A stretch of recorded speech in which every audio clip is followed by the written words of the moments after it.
Vamos a la clase 2.2, ángulos correspondientes y ángulos alternos. La parte del problema inicial nos dice: en el siguiente diagrama identifica, número 1, los ángulos que se encuentran entre las rectas L y M, los ángulos que no están entre las rectas L y M, los ángulos que se encuentran a la izquierda o a la derecha de S. Aquí está el diagrama. Entonces observen que en el primero dice los ángulos que se encuentran entre las rectas L y M. Está L y M. ¿Quiénes son los que se encuentran entre estos dos? Entonces son todos estos ángulos los que están entre ellos. Y luego dice son al ángulo B, el ángulo C, el ángulo E y el ángulo H. Y en el número 2 dice los ángulos que no están entre las rectas L y M. Entonces son los que están afuera del ángulo A, el ángulo D, el ángulo F y el ángulo G. Y luego nos dice los ángulos que se encuentran a la izquierda o a la derecha de S. Esta es la recta S. A la izquierda están todos los que están a este lado. A la derecha están todos los que están a este lado. Entonces el ángulo a la izquierda está el ángulo A, el ángulo B, el ángulo E y el ángulo F. Y a la derecha están el ángulo D, el ángulo C, el ángulo H y el ángulo G. Eso es todo. Pero para hacerlo más gráfico, más estético, aquí lo tenemos. Entonces en el número 1 dice los ángulos que están entre la recta L y M. Ahí está, miren, el ángulo A y el ángulo el ángulo B y el ángulo C, el ángulo E y el ángulo H, los que estaban adentro de estas dos rectas. Y en el número 2 los ángulos que estaban afuera. Ahí está el ángulo A, el ángulo D, el ángulo F y el ángulo G. Ahí, los ángulos que están fuera de la recta. Y en el número 3, el ángulo que estaban a la izquierda. Ahí está el ángulo a la izquierda de S. El ángulo A, el ángulo E. Aquí está el ángulo B y el ángulo F.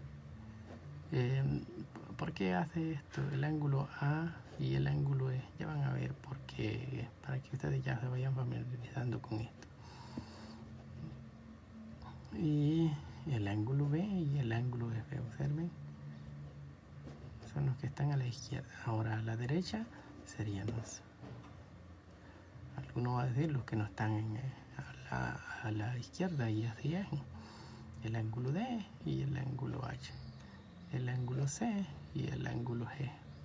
Y ahí está, eso es todo lo que nos piden.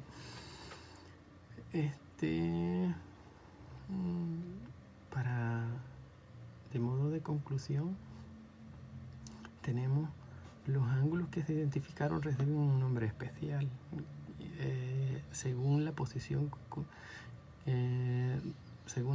respecto a las rectas que lo forman, tal como se encuentra a continuación. Observen, y esto es muy importante, se lo tienen que aprender esos nombres especiales. Ya comenzamos anteriormente con los ángulos opuestos por el vértice, los ángulos internos. Aquí está B, C, E y H, ángulos internos. Ángulos externos A, D, F y G. Ángulos internos y ángulos externos. Los internos son los que están dentro de las dos rectas. Los externos son los que están fuera de esas dos rectas. Ahora, observen, aquí, ángulos correspondientes. Esto ya, ustedes ya tienen que saber cuáles son los ángulos correspondientes a partir de ahora. ¿Quiénes son los ángulos correspondientes?